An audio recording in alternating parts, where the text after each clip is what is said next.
감사합니다. 오늘은 소망이 솟아오르게 하라 시리즈 세 번째 시간입니다. 여러분, 본문의 말씀을 가지고 하나님은 우리의 피난처시라, 하나님은 우리의 피난처시라라는 제목으로 하나님 말씀을 전가하도록 하겠습니다. 오늘 본문인 시편 46편의 배경은 이렇습니다. 히스기야 왕 시대에 아수르라는 나라가 이제 예루살렘을 정복하기 위하여 공격해 오게 되어집니다. 이런 큰 위기에 처해 있을 때에 히스기야 왕을 중심으로 온 백성이 하나님을 의지하여 승리한 사건에 대하여 이스라엘 백성들이 하나님을 향하여 찬송과 감사의 내용이 바로 우리 오늘 본문을 읽었던 시편 46편의 배경이 되어지는 내용입니다. 그래서 오늘 우리가 읽었던 본문의 말씀에 보면 당시 긴박한 상황을 대하여 흔들리다라는 단어로 이렇게 표현하고 있습니다. 오늘 읽어보시면 흔들린다는 단어가 3번 정도 등장하는데요, 2절에 보면 산이 흔들린다, 3절에 바닷물로 인하여 산이 흔들린다라고 기록하고 있습니다. 6절에도 말씀해 보니까 어떤 왕국이 흔들린다라고 이야기하고 있죠.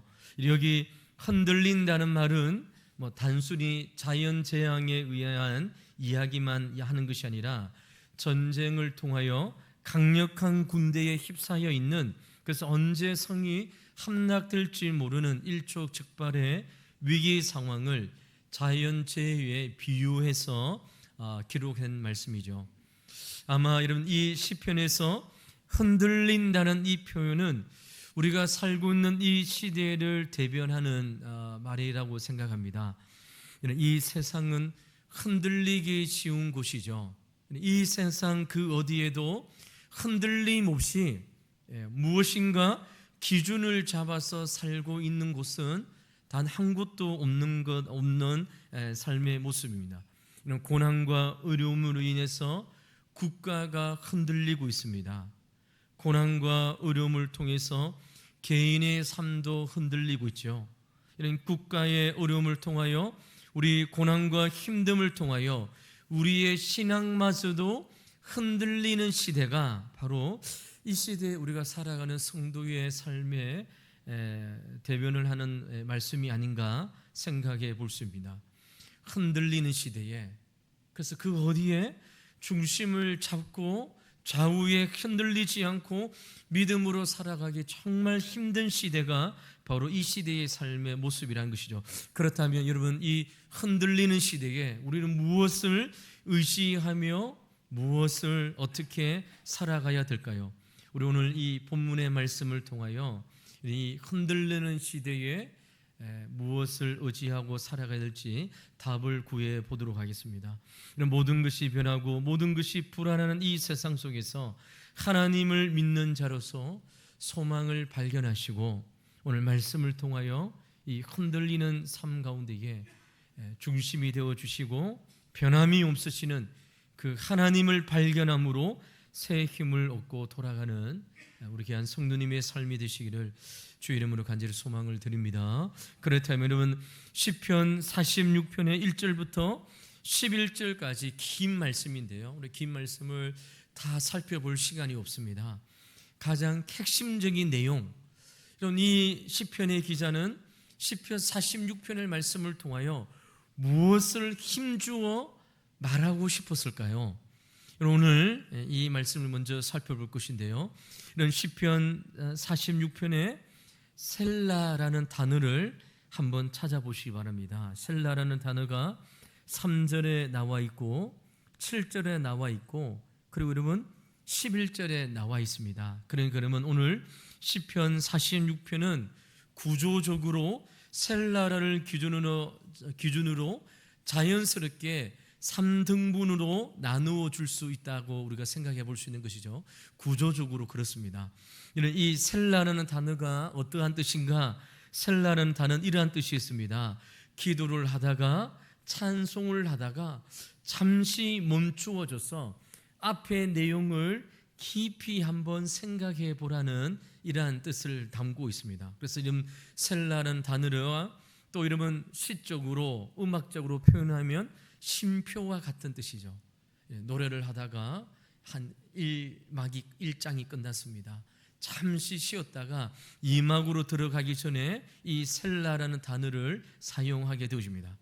그렇다면 이 셀라를 통해서 이런 7절과 11절의 말씀을 보면 동일한 내용이 반복되어져 있죠. 여러분 7절 말씀을 한번 보시기 바랍니다. 만군의 여호와께서 우리와 함께 하시니 야곱의 하나님은 우리의 피난처시로다. 셀라에게 끝나고 있습니다. 11절 말씀도 한번 보시기 바랍니다. 만군의 여호와께서 우리와 함께 하시니 야곱의 하나님은 우리의 피난처시로다라고 말씀합니다.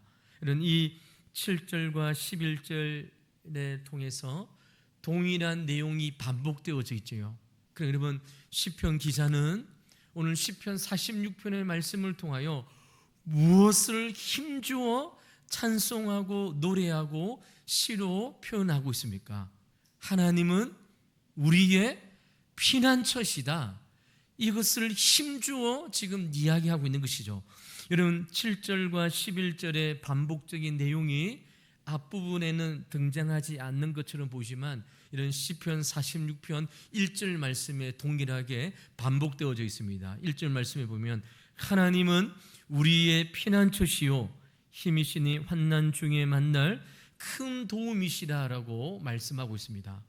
그러니까 여러분 이 세 부분을 통해서 있는 시편을 통하여 오늘 우리에게 가장 하고 싶은 얘기, 정말 놓쳐서는 안 되는 핵심적인 이야기와 주장과 그리고 주제가 무엇이냐? 하나님은 나의 인생의 피난처가 되심을 노래하고 찬송하고 있는 것입니다. 하나님만이 나의 삶의 힘이 되시고 하나님만이 우리의 삶의 환난 중에 만날 큰 도움이심을 이 시인은 노래하고 찬송하고 있는 것이죠. 그래서 여러분 오늘 시편 46편의 주제가 그렇습니다. 하나님은 나의 인생의 무엇이라고요? 피난처가 되신다. 능력이 되시고 힘이 되시고 내 인생의 도움이 되신다는 사실을 말씀하고 있는 것이죠. 그런데 여러분 하나님이 어떠한 분이시길래 나의 인생의 피난처가 되실까요? 이것을 오늘 시편 1절 46편 1절부터 11절 말씀을 통해서 반복적으로 말씀하고 있는 것이죠. 우리의 관심사는 하나님이십니다. 하나님에 대하여 시편 기자는 두 가지 단어로 그 하나님에 대하여 이렇게 이야기하는데요. 첫 번째는 엘로힘이고 또 하나는 야훼라는 여호와라는 뜻입니다. 이런 창세기 1장부터 3장까지 하나님에 대하여 성경에 많은 단어를 사용하고 있는데요. 거기에 보면 하나님은 두 단어로 표현하고 있습니다. 첫 번째는 하나님, 엘로힘이라는 단어이고 또 하나는 여호와라는 단어입니다. 여러분 우리가 볼 때는 엘로힘이나 여호와라는 이 단어가 그렇게 중요한가? 이것이 무엇이 우리의 삶 가운데에 필요한가라고 생각해 볼 수 있는데요. 여러분 이 두 단어는 너무나도 중요한 단어입니다. 여러분 먼저 엘로힘이라는 단어는 하나님을 가리켜서 하나님은 전능하신 하나님, 하나님은 창조주의 하나님이심을 사용할 때에 엘로힘이라는 단어를 씁니다. 그리고 여러분 여호와는 어떠한 하나님일까요? 그 전능하신 하나님께서 인간과 차별되어지시는 그 하늘에 계신 하나님께서 우리와 함께 하시는 하나님이심을 우리에게 말씀하고 있는 것이죠. 여러분 이방 종교와 다른 신앙과 다른 종교 가운데에 전능하신 하나님께서 우리와 함께 하신 하나님인 것은 다른 종교에는 없던 그러한 내용인 것이죠. 여러분 전능하신 신, 무소부재하신 그 하나님께서 어떻게 인간의 자리에 함께 하시는가? 이것은 그 어떤 종교에도 등장하지 않는 하나님의 성품인 것이죠. 그래서는 우리가 믿는 하나님은 참신이고 살아계신 하나님을 우리는 고백할 수 있게 되어진다는 것입니다. 이런 창세기 1장 1절 말씀을 보면 이렇게 우리가 기록되어져 있죠. 태초에 하나님이 천지를 창조하시니라 라고 기록하고 있습니다. 여러분, 여기에 기록되어져 있는 하나님을 가리켜서 엘로힘이라는 단어가 사용되어졌습니다. 이 엘로힘은 무엇이라 했습니까? 하나님은 능력의 하나님, 하나님은 주권의 하나님을 강조하는 것입니다. 다른 말로 말하면 하나님은 무엇이든지 할 수 있는 능력자이시고 모든 권위를 가지고 계시는 통치자이심을 우리에게 증거하고 있는 것입니다. 강하신 하나님, 높이 계신 하나님, 하나님은 절대적인 권력과 절대적인 능력을 가지신 절대자 왕이심을 이야기하시는 것이죠. 그래서 하나님은 우리 인간과 본질적으로 다른 분이십니다. 그 어떠한 피조물과도 구별되신 분이 누구이신가? 바로 하나님이심을 드러내고 찬양하고 있는 것이죠. 그렇기 때문에 시편 기자는 그 엘로힘의 전능하신 하나님이심으로 내 인생의 피난처가 되심을 노래하고 고백하고 있는 것이죠. 그 하나님이 우리와 똑같은 하나님, 그런 하나님이라면, 그러한 분이시라면 우리가 그 하나님을 피난처로 삼고 힘으로 삼고 능력으로 삼을 필요가 없다는 사실을 이야기하고 있는 것이죠. 여러분, 우리가 하나님이 어떠한 분이신지를 생각할 때에 가장 먼저 생각해야 될 것이 무엇입니까? 하나님은 우리와 다르신 분이라는 사실이죠. 하나님은 전지전능하시고 능력이 무한하심으로 하나님의 말씀으로 이 세상을 창조하신 분이심을 창세기 말씀을 통하여 우리에게 말씀을 하고 있는 것이죠. 그래서 여러분, 창세기 1장부터 3장의 말씀을 통하여 하나님이 어떠한 분이신지 우리의 이해와 우리의 지성의 문제를 거론하지 않습니다. 하나님은 이러한 하나님이시니까, 이렇게 하셨으니까 우리가 하나님을 믿어야 된다라고 말씀하지 않습니다. 창세기 1장 1절 말씀은 하나님의 선포인 것이죠. 태초에 하나님이 천지를 창조하시니라 라고 하나님의 전능하심, 하나님의 엘로힘을 믿고 선포하는 것입니다. 여러분, 예수님을 만나기 전에 성경을 한번 읽어보아야 되겠다 생각하고 성경을 펴서 창세기를 읽고 있는데요, 제일 창세기 1장 1절부터 믿어지지 않는 것이죠. 우리의 진화론에 의해서 또 학교에 배웠던 그러한 생각에 의해서 이 우주의 만물은 여러분 원숭이가 진화되어서 사람이 되었다, 이런 아메바가 진화되어서 이 세상에 있는 모든 것이 되었다, 이렇게 배웠던 우리들에게 성경의 창세기 1장 2절은 하나님의 전능하심, 하나님이 말씀으로 이 세상을 창조하였음을 선포하시는 것이죠. 그래서 그 절대자 하나님, 그 창조의 하나님을 믿고 신뢰하든지 그 하나님을 거부하든지, 이렇게 성경은 우리에게 하나님의 말씀을 증거하고 있는 것이죠. 이런 하나님은 우리와 다른 분이시라는 것입니다. 여러분, 이것은 타협의 여지가 없습니다. 우리가 신앙의 삶을 살아갈 때에, 믿음으로 고백할 때에 하나님은 전능하시고 만왕의 왕이시며 능력을 소유한 자이심을 성경 우리에게 말씀하고 있는 것이죠. 여러분, 엘로힘의 능력의 하나님이 우리가 믿는 하나님이시라고 한다면, 여호와 하나님은 여러분 우리와 함께 하시는 하나님을 우리에게 말씀을 통하여 강조하고 있습니다. 이런 46편 1절 말씀은 하나님은, 엘로힘 하나님은, 능력의 하나님은 우리의 피난처시고 힘이시고 환난 중에 만날 큰 도움이시라라고 말씀하고 있습니다. 근데 여러분, 7절과 11절 말씀은 만군의 여호와께서 우리와 함께 하심으로 야곱의 하나님은 우리의 피난처가 되신다라고 말씀하고 있습니다. 우리의 관심은 여호와라는 단어에 우리는 집중해야 됩니다. 이런 창세기 3장 8절의 말씀에 보니까 이런 말씀이 기록되어 있습니다. 그들이 그날 바람이 불 때에 동산에 그늘이니 여호와 하나님의 소리를 듣고 아담과 그의 아내가 여호와 하나님의 낯을 피하여 동산나무 사이에 숨은지라라고 말씀하고 있습니다. 이 말씀에 하나님은 여호와 하나님으로 에덴 동산에 숨어 있는 아담과 하와를 찾아오시고 있습니다. 그러면 여러분, 하나님은 에덴 동산의 아담과 하와의 이야기를 듣고 묻고 서로 대화하면서 함께 하시는 하나님을 우리에게 말씀하고 있는 것이죠. 출애굽기 6장 2절과 3절 말씀에 하나님께서 당신을 이렇게 증명하고 있습니다. 하나님이 누구인가? 여러분, 하나님이 모세에게 말씀하여 이르시되 나는 여호와이니라. 내가 아브람과 이삭과 야곱에게 전능의 하나님으로 나타났으나 나의 이름을 여호와로는 그들에게 알리지 아니하였고라고 말씀하고 있습니다. 이런 출애굽기 6장의 말씀인데요. 오늘 본문의 말씀을 좀 띄워주시겠어요? 띄워주시면 이 말씀이 이렇게 시작되어집니다. 하나님께서 모세를 부르시고 애굽으로 보내서 이스라엘 백성들을 출애굽시키기 위해서 모세를 부르시잖아요. 모세가 하나님의 말씀을 순종하여 애굽으로 내려가지 않으려고 합니다.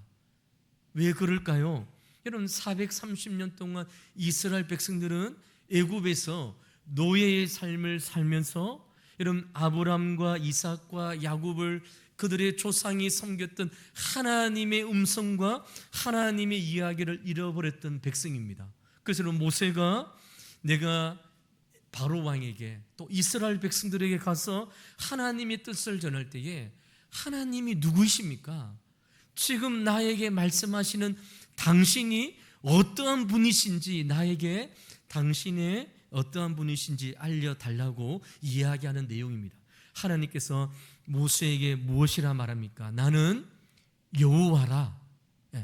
하나님은 나는 여호와라 말씀하여 주시고 내가 아브람과 이삭과 야곱에게는 전능하신 하나님, 엘로힘의 하나님, 능력의 하나님, 모든 것을 할 수 있는 하나님으로 나타나셨지만 내가 그들에게 여호와라고는 그들에게 알리지 아니하였다. 이제 내가 너희들과 함께하는, 그래서 내가 누구인가? 나는 여호와라는 사실을 모세에게 알려주고 전달하고 있는 것이죠. 여기에 나와 있는 여호와가 누구입니까? 어떠한 하나님이십니까? 이스라엘 백성들과 함께 하시는 하나님. 여러분, 440년 동안 종사를 하고 이스라엘 백성들을 출애굽하여서 광야의 삶을 통하여 가나안 땅으로 인도할 동안 이스라엘 백성을 버리지 않고 함께 하시는 여호와 하나님이심을 하나님께서 모세를 통하여 바로에게, 이스라엘 백성들에게 내가 누구인지를 묻고는 이스라엘 백성들에게 여호와라고 증거하라고 말씀하고 있는 것입니다. 그래서 여러분, 시편 46편에 나와 있는 이 만군의 여호와는 어떠한 하나님이십니까? 우리와 함께 하시는 하나님, 먼 곳에 계시는 분이 아니라 우리 이스라엘 백성들의 삶을 살아가는 고난과 핍박과 고난의 현장 가운데에 우리 하나님께서 함께 하시는 분이심을 말씀하고 있는 것이죠. 이런 전능하신 하나님께서 우리와 함께 하시는 일들이 기독교 역사 가운데에 일어났습니다. 전능하신 하나님께서 우리와 함께 하시는 일들이 우리의 육신의 눈으로 일어난 사건이 있습니다. 요한복음 1장 14절 말씀에 보니까 이런 말씀이 기록되어져 있습니다. 말씀이 육신이 되어 우리 가운데 거하심에 우리가 그의 영광을 보니 아버지 독생자의 영광이요 은혜와 진리가 충만하더라라고 말씀하고 있습니다. 이 요한복음 1장 14절의 말씀이 누구를 이야기하는 것입니까? 예수님, 하나님의 본체이신 예수님께서 신약시대에 인간의 몸을 입고 그 전능하신 하나님께서 이 땅에 직접 내려오셔서 우리와 함께 거하시는 일들을 말씀하고 있는 것이죠. 하나님께서 종의 형체를 가지시고 인간의 모습을과 함께 하심으로 이 땅에 예수님께서 이 땅에 오셨다는 것이죠. 그래서 예수님을 가리켜서 임마누엘, 이름 임마누엘이 무엇입니까? 마태복음에 우리와 함께 하신 하나님이란 뜻을 우리에게 증거하고 있는 것이죠. 여러분, 하나님께서 전능하신 신이 인간이 되어서 이 땅에 오셔서 우리와 함께 하신다는 것은 기적 중에 기적인 것이죠. 그래서 여러분, 신약 성경에 우리가 보면 신약 성경 그 어디에도 여호와라는 단어가 잘 나오지 않습니다.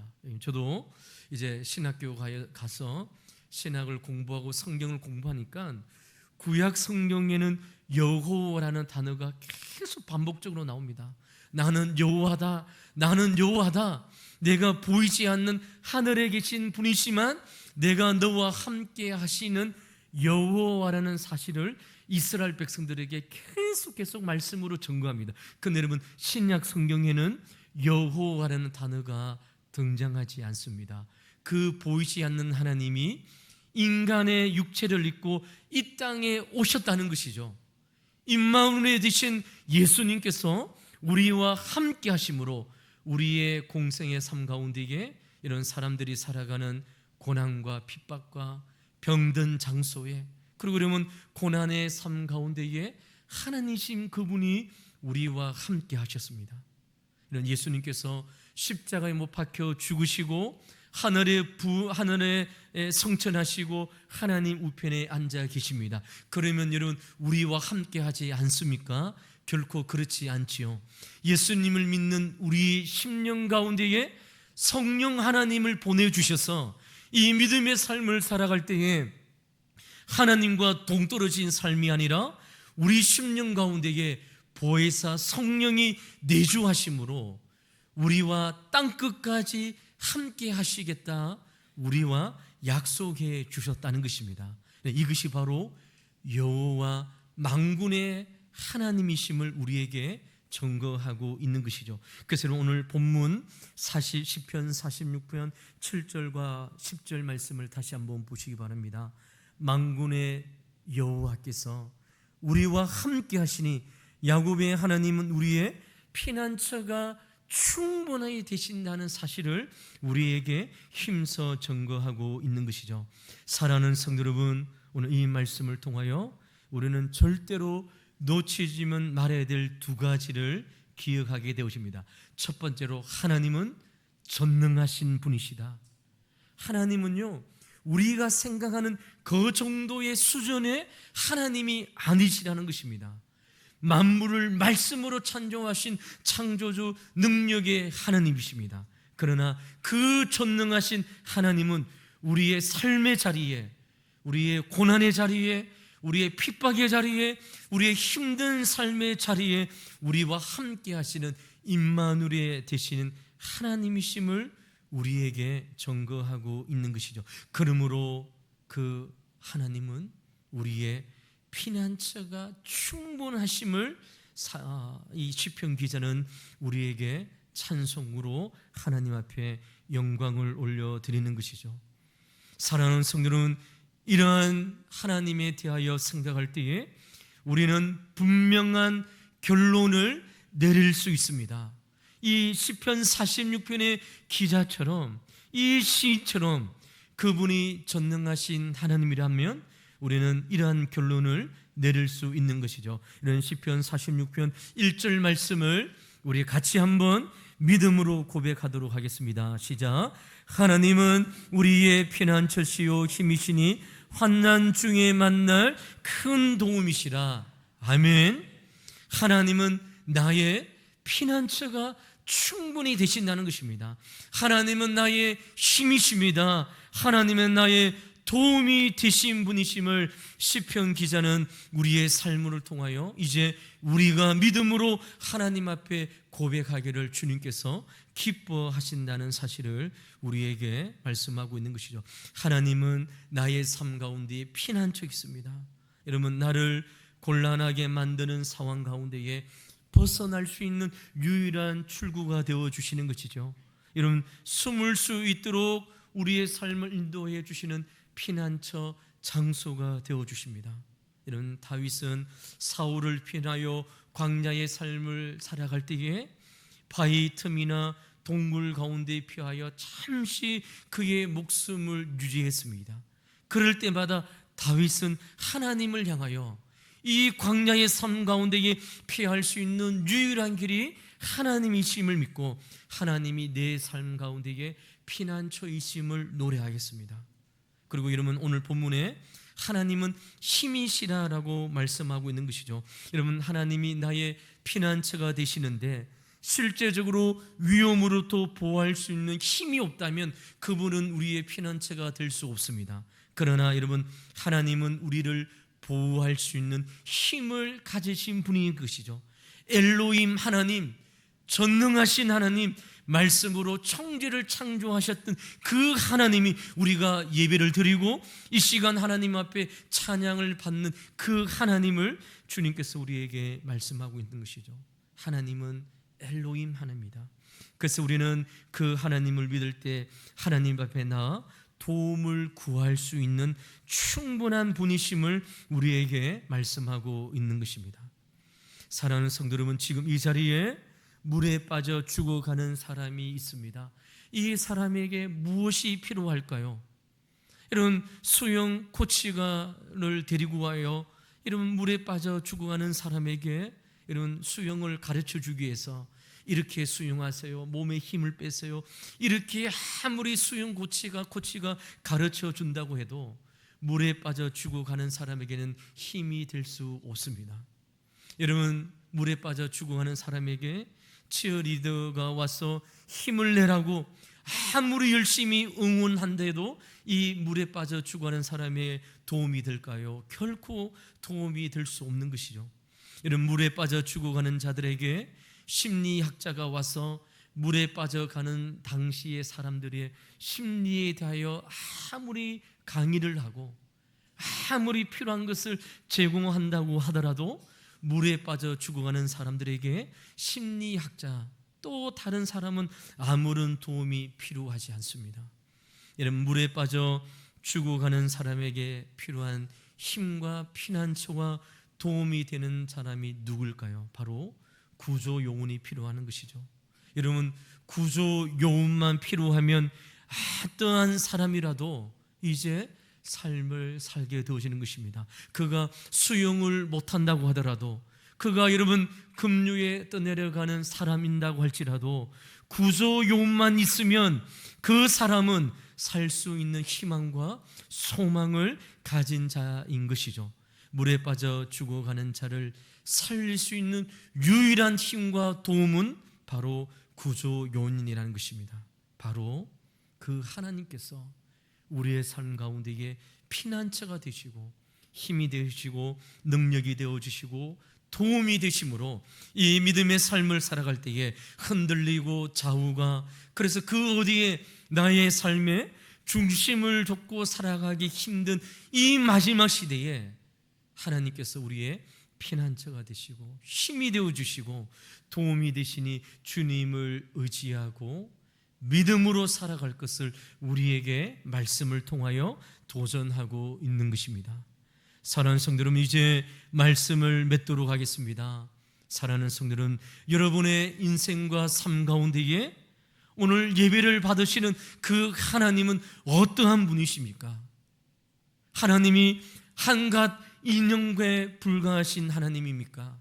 하나님을 믿고 하나님을 예배하고 하나님을 섬기지만 그 하나님은 나와 함께 하지 않는 멀리 계시는 그분이라 생각하십니까? 그래서 여러분, 믿음의 삶을 드리고 하나님 앞에 예배드리지만 그 하나님은 내 삶에 대하여 아무 관심도 없는 분이라고 생각하십니까? 그러나 오늘 시편 기자는 그 하나님이 나의 인생의 피난처가 되심을 노래하고 있음을 우리에게 보여주고 있습니다. 사랑하는 왕도교회 이 자리에 예배드리는 사랑하는 성도 여러분, 여러분의 삶 가운데에 하나님은 어떠한 분이시죠? 어떻게 믿고 어떻게 신앙의 삶을 살고 있습니까? 오늘 이 말씀을 통하여 이번 한 주간도 이 시편 기자의 이 고백이 우리의 입술의 곡백이 되어서 하나님은 나의 인생의 피난처가 되심을 노래하고 하나님 앞에 영광 올려드릴 수 있는 이 진리의 삶을 살아가는 우리 사랑하는 성도님들의 삶이 되시기를 주의 이름으로 간절히 축원을 드립니다. 기도하도록 하겠습니다. 하나님 아버지 감사합니다. 오늘 이 시간 우리 사랑하는 성도님들 주님 앞에 나와 예배를 드립니다. 예배 받기에 합당하신 하나님, 그 하나님이 어떠한 분이심을 다시 말씀을 통하여 확신하는 저희들 되게 도와주셔서 전능하신 엘로힘 하나님, 나와 함께하신 여호와 하나님이심을 믿고 믿음의 삶을 살아가는 우리 왕독의 모든 성도님들 될 수 있도록 주여 함께하여 주시옵소서. 하나님이 한갓 인형에 불과한 분임을 아님을 우리는 기억합니다. 하나님이 아무런 액세서리가 아님을 기억합니다. 주여 영광 받아주시고 우리의 삶에 임마누엘 함께하신 하나님을 소망하는 저희들 될 수 있도록 인도하여 주시옵소서. 감사하며 살아계신 예수 그리스도 이름으로 간절히 기도하옵나이다. 아멘.